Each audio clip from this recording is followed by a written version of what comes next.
So this was an extension off of the early phase data with Sonrotoclax. So there was the initial dose escalation and dose expansion phases with the drug as a single agent, and then there were multiple different cohorts in treatment-naive CLL looking at Sonrotoclax in combination with a variety of other drugs.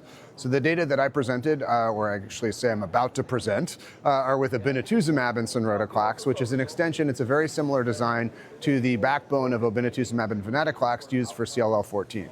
So folks that are familiar with that will recognize it's a 6-month course of Obinutuzumab. In this particular study, it was an MRD-adapted endpoint, so rather than being 1 year of venetoclax, it was 15 months of Sonrotoclax, and then in patients who had undetectable MRD, they were eligible to discontinue. The interesting aspect of the study was that among all of the patients that enrolled, there were 2 patients who had very early development of Richter syndrome. In every single other patient, they all achieved undetectable MRD to at least 10 to the minus 4. And so we had essentially in the MRD evaluable population a 100% rate of undetectable MRD. So all of those patients were able to successfully discontinue therapy. They're currently in follow-up to figure out what the PFS outcomes will be. The events were pretty much as expected in terms of adverse events.